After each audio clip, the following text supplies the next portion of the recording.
La encarceló el presidente Peña Nieto por oponerse a su reforma educativa. Salió de la cárcel al final del sexenio de Peña Nieto y desde entonces, desde hace 4 años ya, no había opinado públicamente ni de la educación, ni del sindicalismo, ni de la política, los 3 temas de su vida. Hoy hablamos con ella precisamente de política, de sindicalismo y de educación. Hoy, Elba Ester Gordillo en una conversación de largo aliento.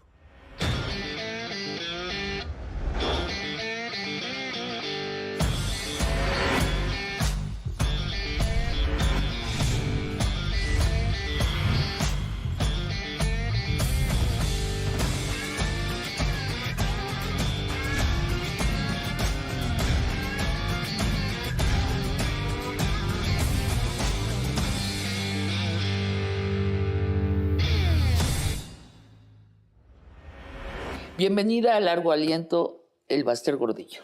Qué maravilla, Largo Aliento.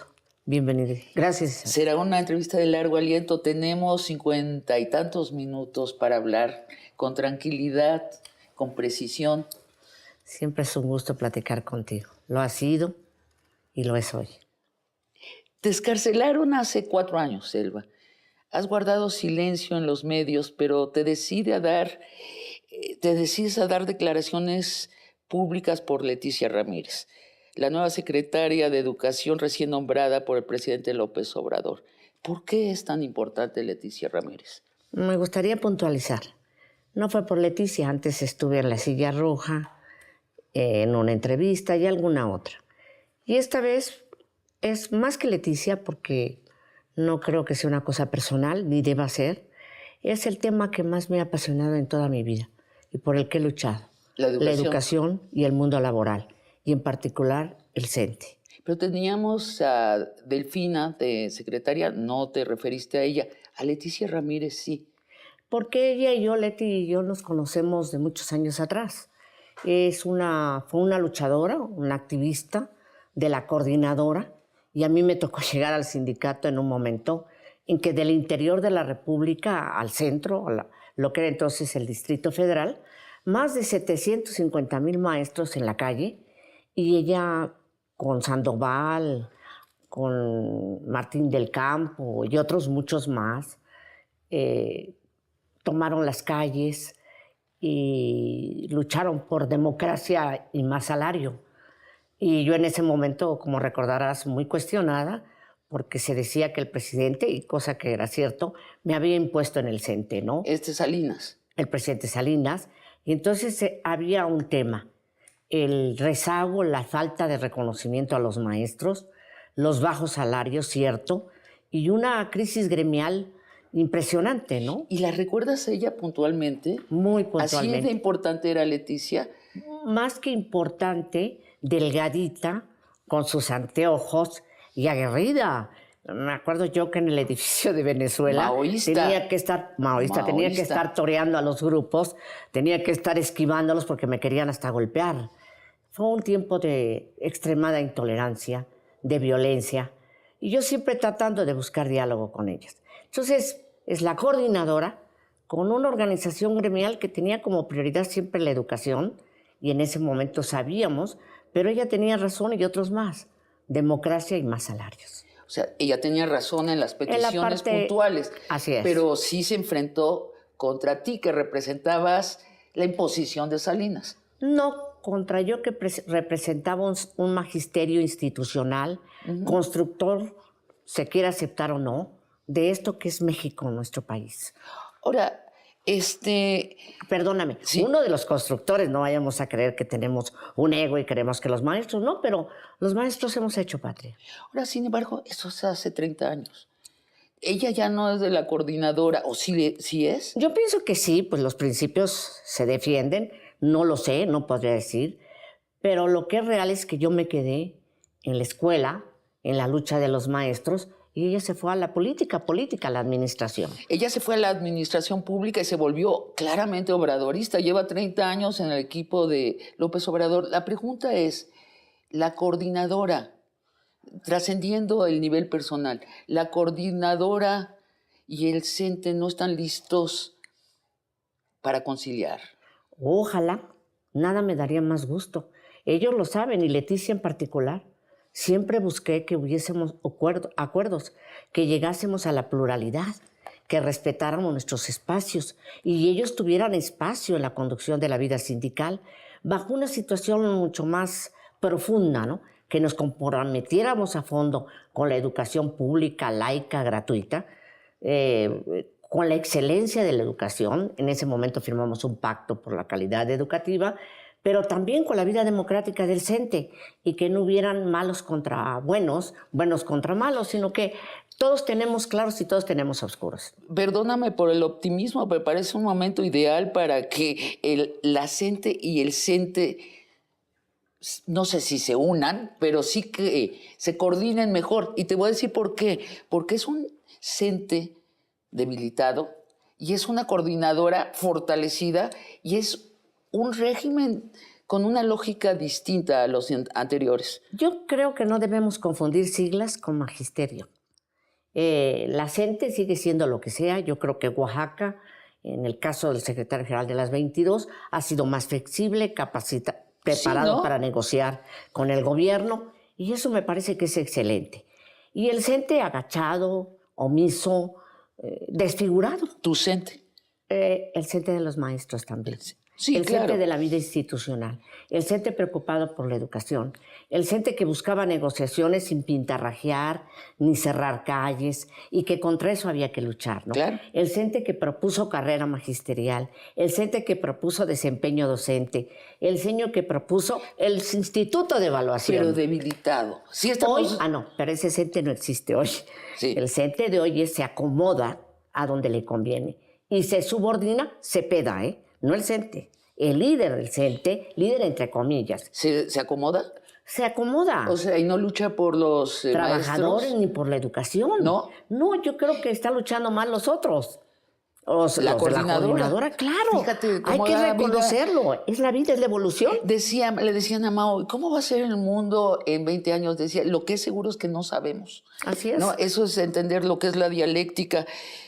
Déjame detenerme un poco en la figura de Leticia, porque a ti te toca también, te debe recordar cosas, la misoginia desatada contra Leticia Ramírez y el clasismo desatado.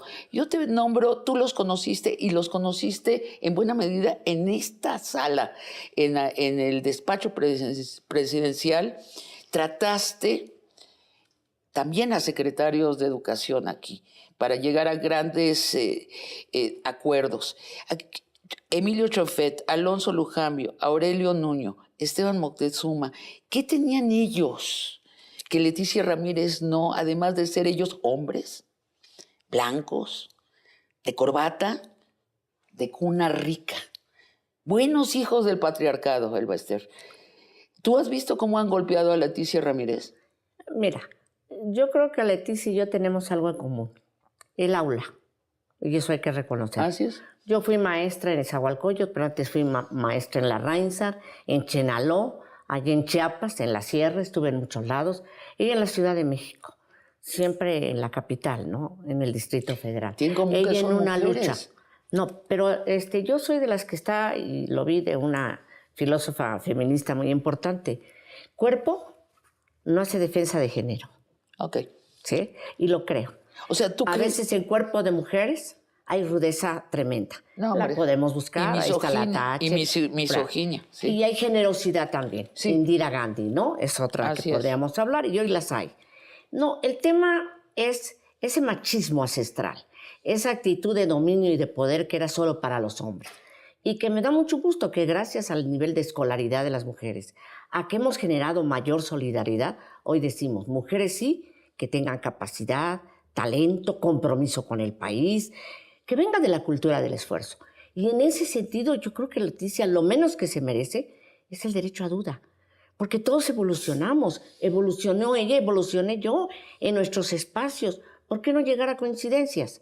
Claro. Lo que podemos ir cuestionar, y creo que ella está en la oportunidad de hacerlo, es si el sistema educativo de hoy y el que ha estado anteriormente, en el que estuvo Lujambio, ya no, en el que por cierto, mis respetos como secretario, siendo del PAN, fue un hombre que siempre buscó elevar la calidad de la existencia. Tú has dicho que es el mejor secretario de los que trataste. De los mejores. Él y Tamés. Desde Bartlett. Bueno, ese es un desastre. Es una pena que haya estado en educación y que no entendieron cuando dije que... Pero Alonso dices brillante. Brillante y comprometido con la educación a pesar de sus convicciones ideológicas. Y ahorita hablaremos con más detalle del señor Aurelio Nuño y del señor Enrique Peña Nieto, pero antes hablemos de sustancia educativa precisamente, Elba. A Leticia Ramírez le tocará implementar la nueva escuela mexicana. Son nuevos contenidos de enseñanza que enfatizan la comunidad y el compartir sobre el individualismo y la competencia. Y estoy leyendo directamente de los documentos que presenta la Secretaría de Educación Pública. ¿Te parece mal la nueva escuela mexicana? ¿No le crees ese viraje en la educación? No ese es el tema, no es de no creerle. El tema de nuestro sistema no solo está en los contenidos, está también en la política educativa. La primera cosa, perdóname. Tienes razón, pero te voy a interrumpir nada más para precisar esto. Pero el contenido, el cambio de contenido, ¿te parece bien? Yo le pondría sus adherentes. Escuela de tiempo completo ya lo tenía. ¿Por qué cambiarla? Es decir, lo que no se ha querido entender es que escuela de tiempo completo contemplaba, primero que nada, a las comunidades más desprotegidas, darles comida caliente a los niños. Entonces, y en la tarde, en los tiempos extras del horario normal, significaba aquellos niños que iban atrasados en matemáticas, en gramática, e incorporar civismo. Sí. A mí me interesaría que hoy los nuevos contenidos tuvieran como eje sustantivo también el civismo. Y lo han ignorado. Lo han ignorado. Lo han ignorado.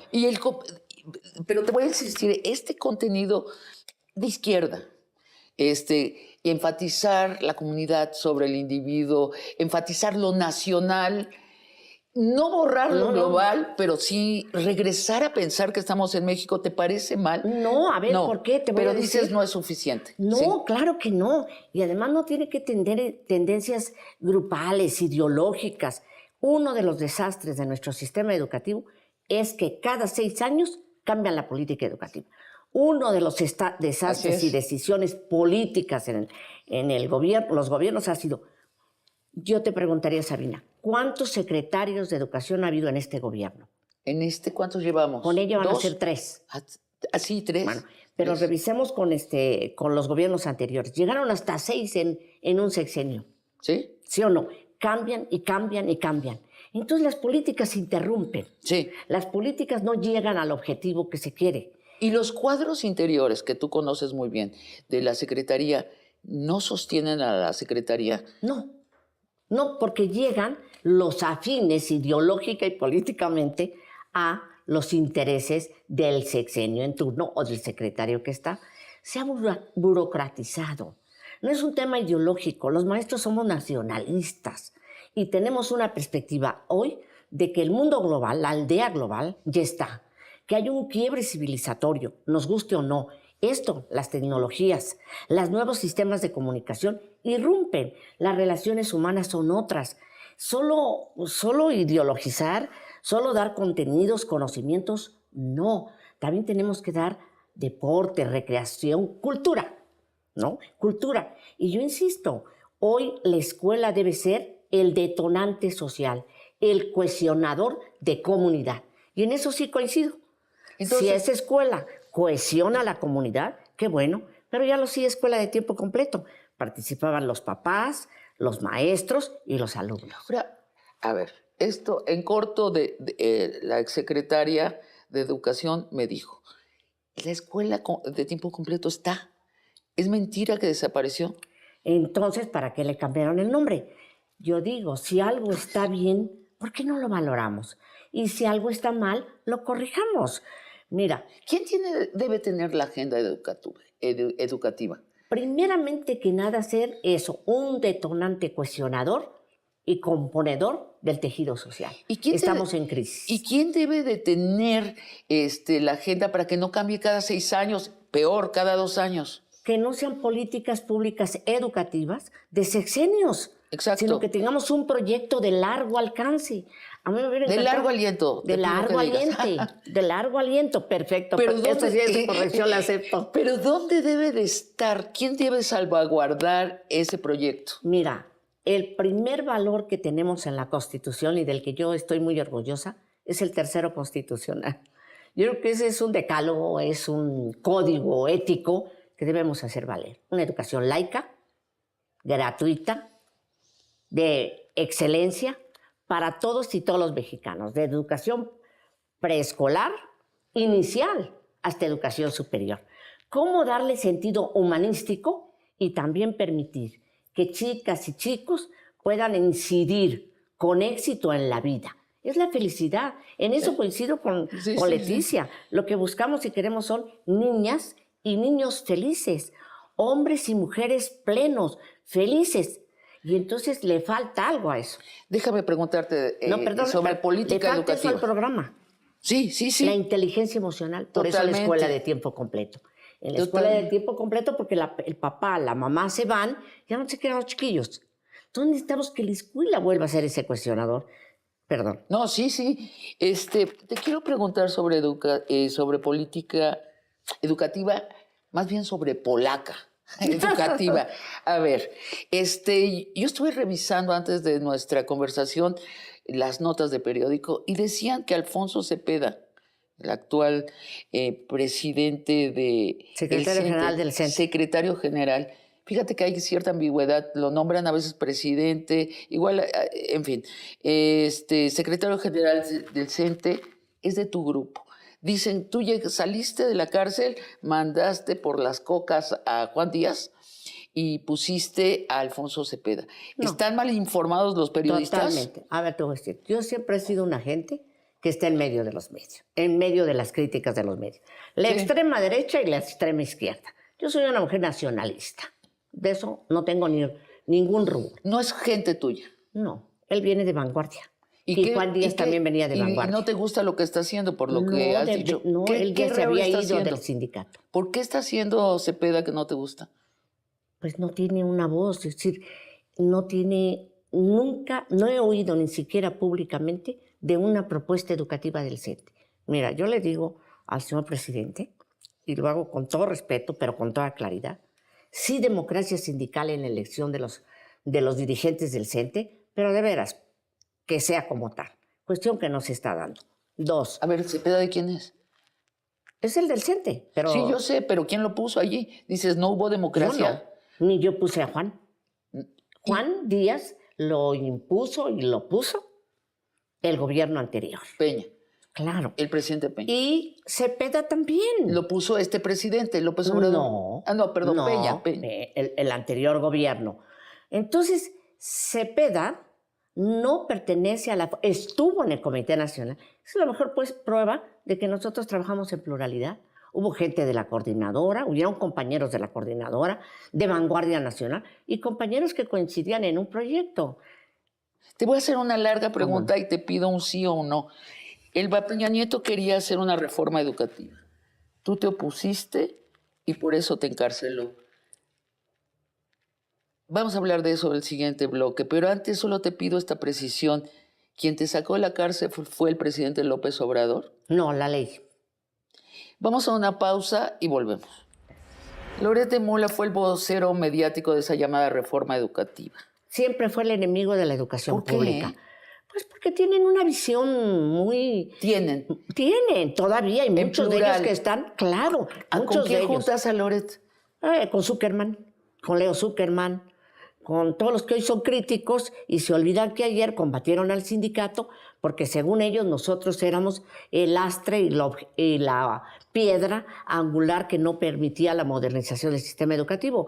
E ignoraban que nosotros no éramos, o yo no era la secretaria de Educación, era un dirigente sindical, y alababan a los secretarios porque, bueno, pues así les convenía.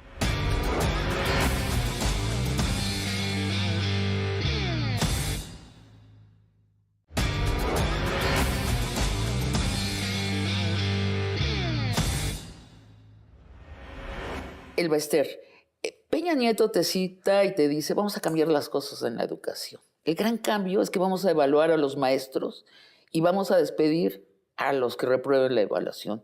Tú le respondes, no, no me parece. No, evaluemos al sistema educativo en su conjunto. Te estoy citando, no solo a los maestros. Es decir, tú te portas como la líder sindical de los maestros. Y Peña Nieto te encarcela por eso. ¿Es correcto? Yo diría con sus tamices. Peña Nieto no entiende el conflicto y las circunstancias en que los maestros están. Y el planteamiento es muy sencillo. Evaluación no fue de Peña. La evaluación quien la propone fue el CENTE a través de una servidora, con una consulta con maestros. La evaluación era evaluar al sistema educativo. Por eso te cito. ¿Y por qué citábamos al sistema educativo? ¿Por qué pedir que evaluara el sistema educativo? Porque los recursos son federales, federalizados. Si el gobierno federal recauda, pero los gobiernos estatales no, apenas empiezan a hacerlo. Y trasladan el dinero, es una simulación. El gobierno federal envía a los gobiernos estatales, pero no hay rendición de cuentas.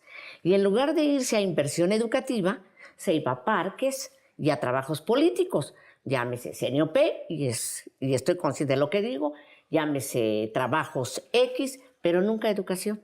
Había que rendir cuentas. Segundo, había un tema fundamental, la rectoría del Estado sobre la educación, que poco se habla. El artículo 3 es claro, vuelvo a insistir en lo laico. Entonces, ¿qué sucedía? Que cada gobernador, precisamente con el secretario entonces de Educación, Chaufet, había metido unos contenidos donde, olvídate, el Estado de México, Toluca era lo máximo, ¿no? Y los echamos para atrás. Entonces había que evaluar el sistema en su conjunto, tanto en resultados pedagógicos, académicos, en el conocimiento de los chiquitos, en cómo iban en general los programas y obviamente también evaluar a maestros. Pero la evaluación de los maestros ya estaba, con carrera magisterial primero y desempeño docente. El maestro que trabajara más, el maestro que se desempeñara, el que fuera a dar clases en la escuela de tiempo completo, ese ganaba más. El que no, se quedaba con su sueldo base y de ahí no pasaba. Peña propone un esquema que el Nuño hace valer como el gran descubrimiento, que los maestros perdieran su base. Su base. Su base.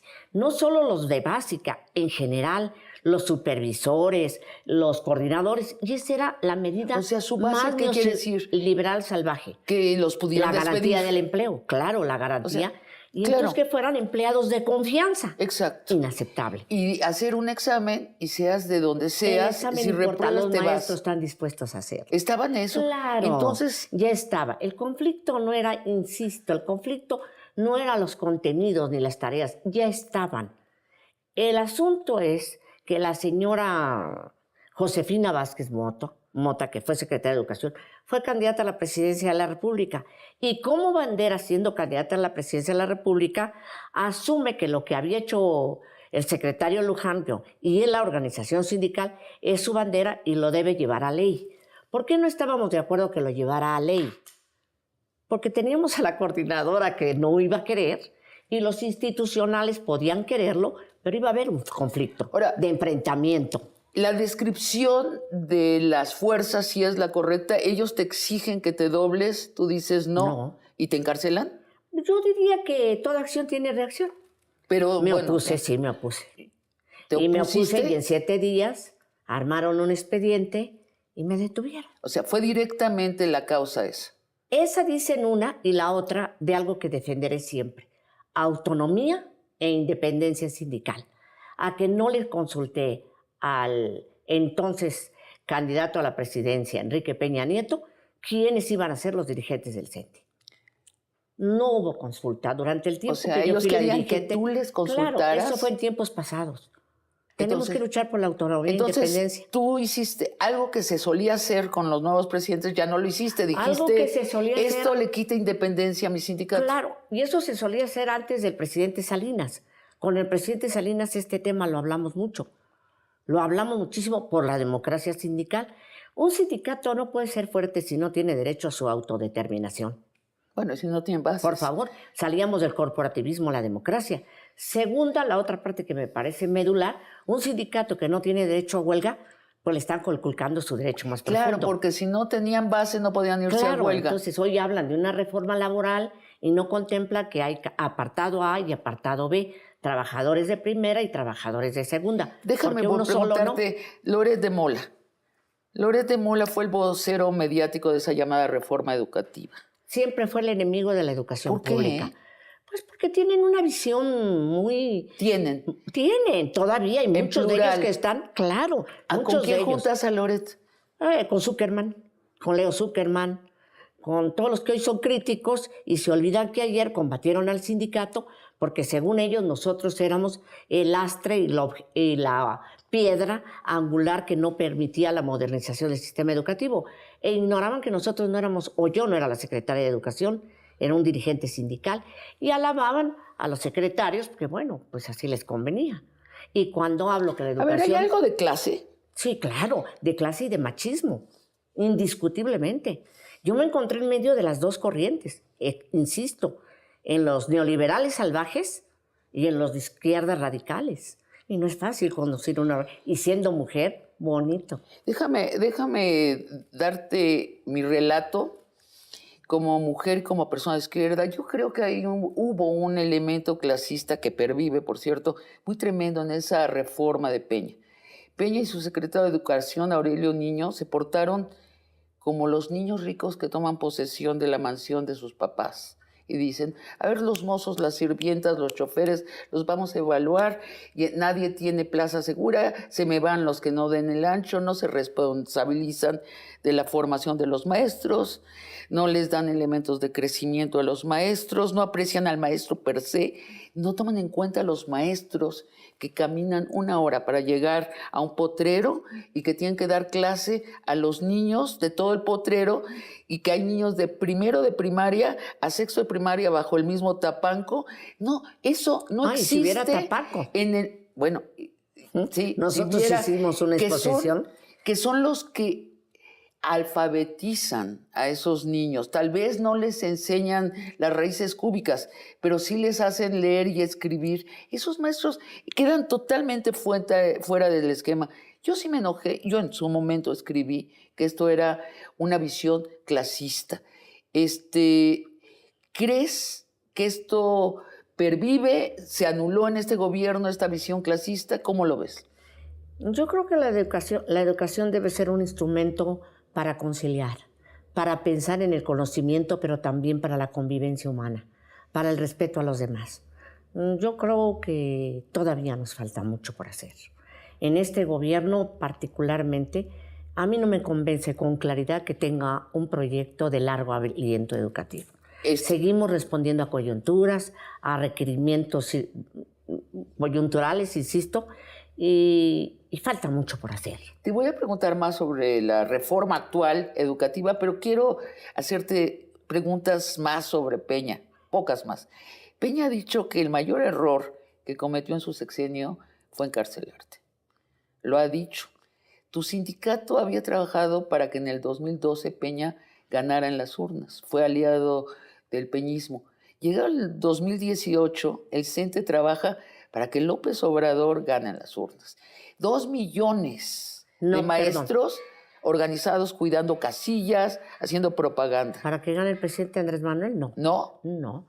Cepeda, son las incongruencias de esto. Cepeda trabajando para que ganara Mitt en el PRI. Cepeda. Y nosotros, poquitos, no hablo de grandes, nosotros sí, con la esperanza de que ahora sí hubiera un cambio sustantivo en el tema educativo y en la democracia sindical. Nosotros? Algunos compañeros maestros que me siguen, con los que puedo hablar, sí trabajamos para que ganara el presidente Andrés Manuel, muy, muy modestamente. Desde antes queríamos hacerlo, pero pues las circunstancias no lo permitían. Bueno, yo te entrevisté en el 2006. ¿Te acuerdas? Así es, y dijiste, yo fui con López Obrador y le dije, los maestros te apoyamos, vamos a cooperar para que ganes en las urnas. Se lo mandamos decir y le mandamos documentos y no te lo aceptó. Nunca, no quiso. Pero en el 2018 sí. No, no fue él. No Sería fue injusto, no, ni lo pidió. Fue a través de Julio Scherer, con el que hablamos. Yo acababa de salir de prisión. Y la verdad sí, pues eran muchos estados de ánimo. No es fácil. Eran muchos. Y sí vimos una esperanza, algunos, de incursionar en eso. Puedo decir con satisfacción que trabajamos muy fuerte en Veracruz, por ejemplo.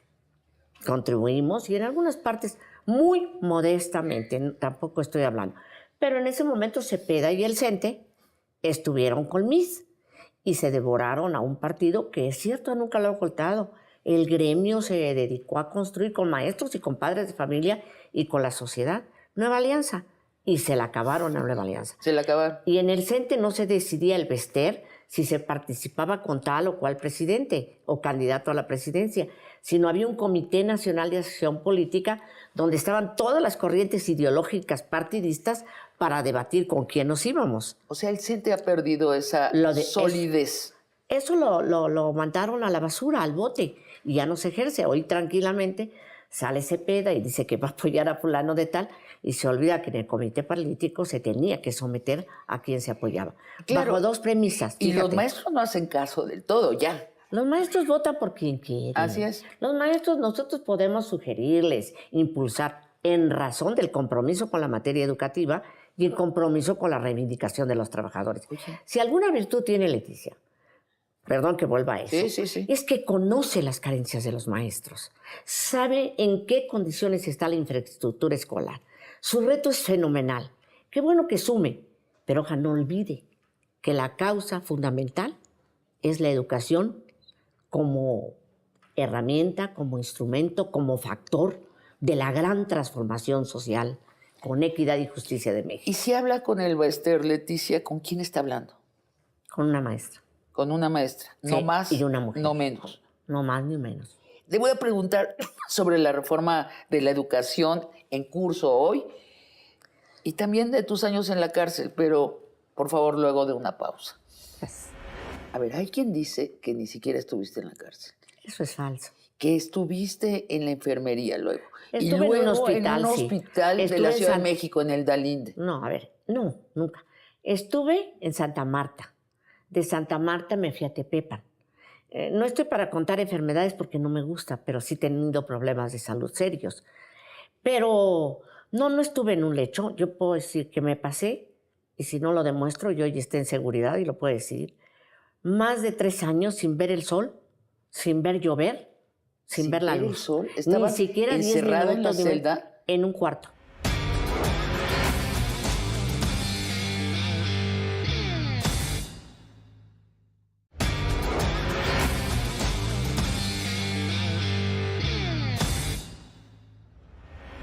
Regresamos con el Bester Gordillo.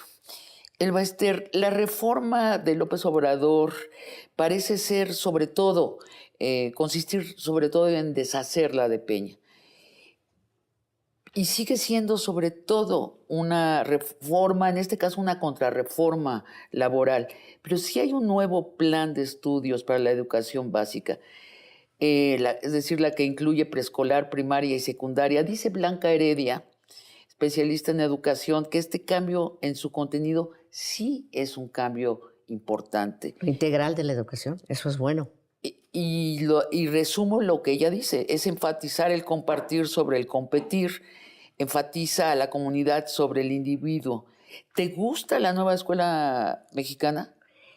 Yo creo que sí, pero es el equilibrio. Siempre vivimos en colectivo y es importante que tengamos un colectivo con responsabilidades mutuas, yo creo, y compromiso con los que menos tienen. Es indudable. Pero lo que no podemos ignorar es que en el mundo laboral hay planteamientos de fondo.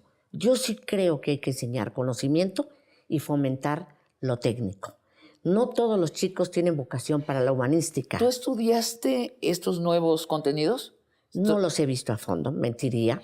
Sí los voy a ver con todo detenimiento. Porque hay que saber si hay si borraron todo lo otro.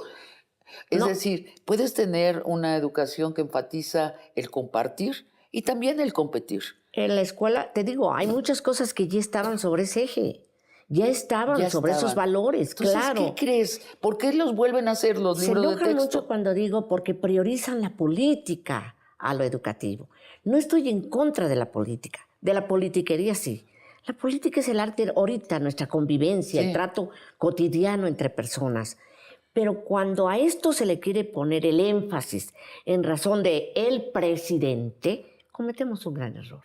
Es los niños, las niñas, los jóvenes, las jovencitas, los adultos, hombres y mujeres, que requerimos una educación que nos permita vivir en paz, sin embargo, en armonía. Me extraña que no los hayas estudiado, los contenidos. No te debe extrañar por una cosa, porque no he tenido acceso a todos, porque he estado metida comparando lo anterior con esto, parte, pero no puedo emitir una opinión si no las he estudiado a fondo.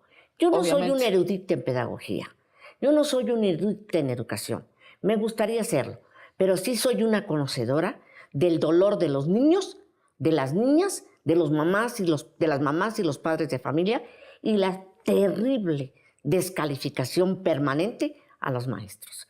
Es muy fácil decir que van a valorar el valor de educar, pero no se ha visto. En este sexenio no se... A ver el presupuesto educativo. O sea, y a ver el incremento salarial. No hay incremento salarial. Sí lo hay, pero no como se requiere. Y no solo incremento salarial. ¿Cuánto fue y cuánto debía ser? Los maestros lo que más desean hoy es saber, conocer, entender de qué se trata. ¿Por qué sacar programas que no se han hecho, como bien dice el presidente, consultas? ¿Por qué no llevarlo a los maestros? Claro, a que lo revisen, lo analicen. ¿Y quién le hizo esto? ¿La nueva escuela mexicana quién la hizo? No sé. ¿No hay autoría? No sé. Bueno, pues está muy interesante que no sepas. Perdón, a ver. No sé, porque para calificar hay que conocer. Bueno, y cuando no conoces, puedes comer un error. Ahora, los libros de historia, ¿es cierto que viene la foto de López Obrador? Bueno, a mí me mandaron un mensaje que venían. Y vuelvo a insistir, hay que verlos. Pero hay una cosa que también me recuerda muchísimo al gobierno del presidente Salinas. Entonces, Nexos, no sé si recuerdas, Nexos se encargó de hacer encuesta con maestros, de hacer estudio con maestros, y Gilberto Guevara Niebla, y le propusieron unos libros de texto en historia, particularmente al presidente Salinas, verdaderamente penosos, que violentaban el tercero constitucional, con el programa de solidaridad, legitimando la elección entre Cárdenas y Salinas. Y hicimos un gran movimiento nacional en contra de esos libros. Oye, Elba, ahorita que nadie nos está oyendo, los mismos que están diciendo de esto de la foto de López Obrador son los mismos que pusieron a Salinas como el benemérito de la nación y a Solidaridad eso es real, como el nacimiento de la política pública. O sea, Aguilar Camín, para hacerlo corto. Eso es real. Sí. Y eso nos costó una lucha muy cruel, muy difícil. Me acusaron de ser contraria al régimen. Me llamó el secretario Fernando Gutiérrez Barrios para leerme la cartilla. Ernesto Zedillo, entonces secretario de Educación. Dijeron que mi hija estaba agitando el país. Yo les dije sí, porque los libros de texto deben respetar el tercero y segunda. La historia no es para historiadores, es para niños, es narrativa. Si te acuerdas que iban a quitar los niños héroes. Claro. No, y también le golpeaban al ejército injustamente. ¿Y qué pasó? El ejército y nosotros armamos toda una estrategia para... Pero te he de decir algo. Cuando el presidente me llamó y me preguntó, Salinas, que qué opinaba, dije, señor presidente, cuidado. Son aduladores y no entienden el riesgo en que nos van a meter a futuro. Orden del presidente. ¿Qué te dijo? Se retiraron los libros. ¿Estabas acá en este despacho? No. No, en otro. No. Ay, qué lástima. No. Estaba yo en el presidente, no te lo digo, en un avión. En un avión donde... Le dijiste, son aduladores. Son aduladores. ¿Lo entendió? Sí. Claro. Sí. Pero después de veras muchas discusiones, no fue de facto, tuvimos que comprobarlo, le llevé los libros, como cuando, a ver, volvamos, cuando Solana fue secretaria de Educación, ¿no quitaron la patria de los libros? ¿Y pusieron cochinitos, el ahorro y todo eso? No nos acordemos de eso. Qué ahorrativos. ¿Y quién volvió a pelear porque volviesen a poner a la patria? El CENTE. Sí, es que los maestros deberían estar involucrados en la formación de los libros. Eso es toda la demanda. Es obvio. No se trata si tengo la razón o no, sino que los maestros de grupo opinen, hablen, como un gran movimiento social. Y también los empresarios, no hay que excluirlos, porque necesitamos que los muchachos incursionen a fuentes de trabajo donde ganen lo que legítimamente corresponde a sus conocimientos y a sus facultades. Pues, se nos está acabando el tiempo y sí quiero entrar en lo anecdótico histórico, Esto ya es parte de nuestra historia reciente. Cuando te pedí esta entrevista me dijiste que los años de la cárcel te sirvieron para relajarte. Sí, para reflexionar, para pensar en lo bueno y lo malo, para no andar a mí nunca me escucharon nadie que yo saliera a decirle a los maestros que me defendieran o me protegieran. No por compromiso con un presidente, con compromiso por los niños y los jóvenes.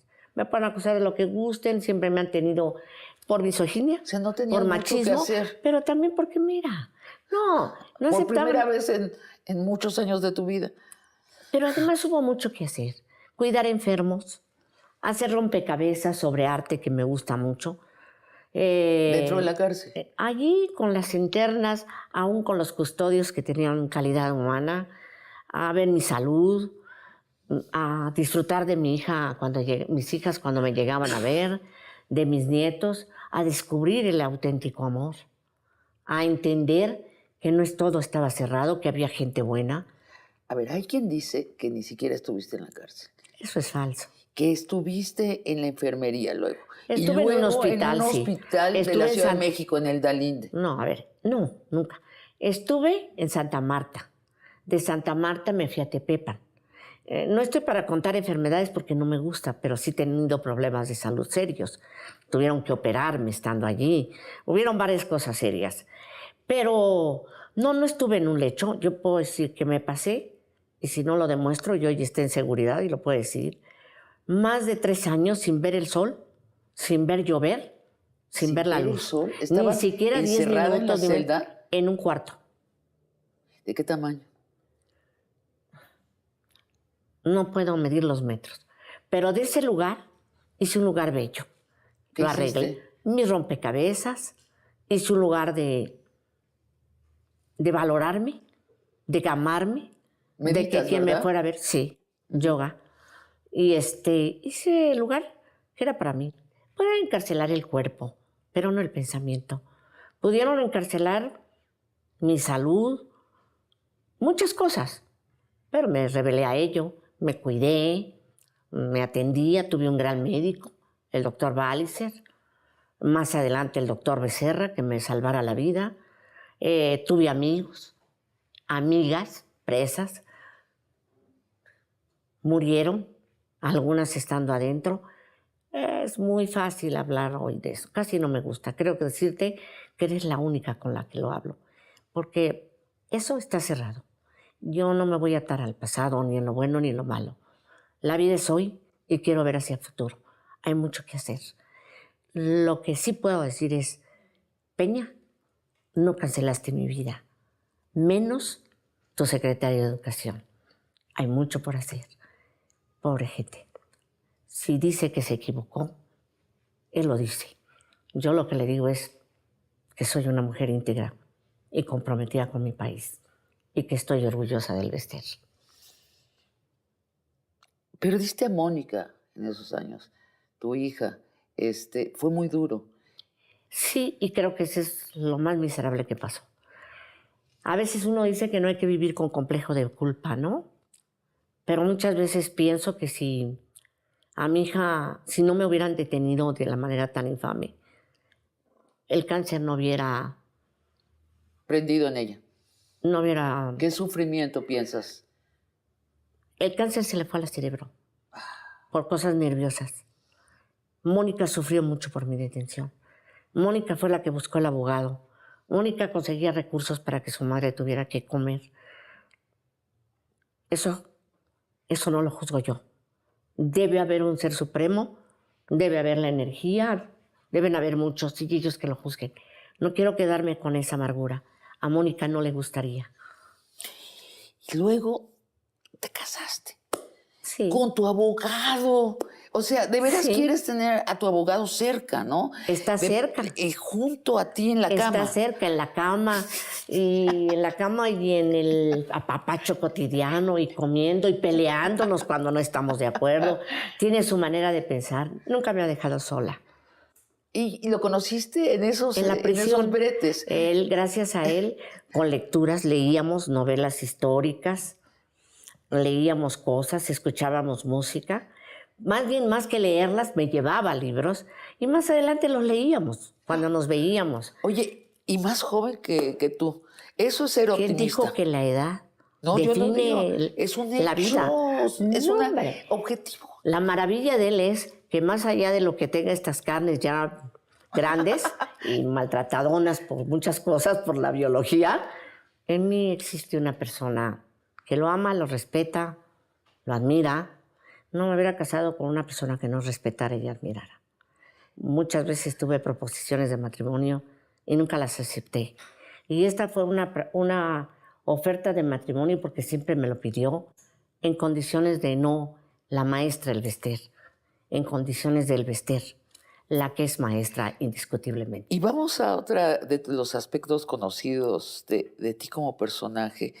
Eres una mujer rica. Sí. ¿Tienes varias casas? No. Eso, bueno, ¿quién dijo que rica es eso? Soy una mujer rica en ilusión, en emoción, en esperanza. Y materialmente no vivo mal. Y vivo bien gracias a las maestras y los maestros. Nunca me robé un centavo del erario. Nunca hice negocios con ningún gobernador ni nada. Y ahí están, que lo digan. ¿De dónde viene el dinero? Del trabajo. Fui mesera. Y también algo que no quieren aceptar. Fui hija de un cacique, nieta de un cacique. Nieta de un cacique que vendía alcohol, que tenía ranchos, de un fabricante de alcohol, de un hombre con bastante ganado cebú y todo, que se lo acabaron mis tíos por ignorantes. Y de una madre que trabajó como peona en esos ranchos, en esas fincas, y que terminó siendo maestra. Bueno, no te lo van a creer, Elbester. Tú viste, no me importa que me lo crean o no. Los esquemas que hacían. Pero ese es el problema, me lo creo yo, lo sé yo. Imagínate, ese es un drama. Siempre queremos que la gente nos legitime y crea lo que quiere creer. ¿Sabes? Los impulsores de este escándalo de que si yo bla bla y bla bla, fueron esos que hoy combaten al presidente Andrés Manuel y los que hoy lo siguen. No lo entiendo. O sea, los mismos. Los mismos. O sea, los que te... Cuesta mucho hacer. Cuesta mucho hacer. Cuesta muchísimo ser congruente, no hay duda. Pero los mismos que ayer estaban en la coordinadora diciéndome mil vituperios y medio, descalificándome, igual los de la derecha extrema, ¿sí? Estos que siguen ahí en su posición. Pero esos mismos son los que critican. Elba, ¿vas a seguir haciendo política? Voy a seguir haciendo lo que mis convicciones marquen, con el instrumento, con el oficio que tengo. Me gusta la política. ¿En el sector educativo? En la lucha social. ¿En la lucha social? En la bandera educativa, sí. ¿Y en la bandera educativa? En la bandera educativa. ¿Vas a hacer un partido? No, vas a opinar. Voy a opinar, voy a hacer que muchos compañeros opinen. Yo sigo comprometida con la causa. Esto se acaba hasta que se acaba. Hasta el último día de mi vida voy a defender dignidad de los trabajadores de la educación y una educación pública de excelencia, con sentido humano, de equidad para los niños y jóvenes. En todo. Nadie me coartará ese derecho. Me lo gané a pulso. Gracias por esta conversación de largo aliento. Largo aliento para nosotras también, porque buena falta hace. Gracias. Así es. Hace falta conversaciones de largo aliento. Claro. ¿No? De esperanza. No, todo a bote pronto. Es que el ambiente está tan enrarecido pero somos factores todos. Es un golpeteo. Paz, así es. Paz, porque hay que formar ciudadanos, ¿no? Y nosotros tenemos un compromiso. Y amigos y amigas, los espero el próximo jueves para otra conversación de largo aliento.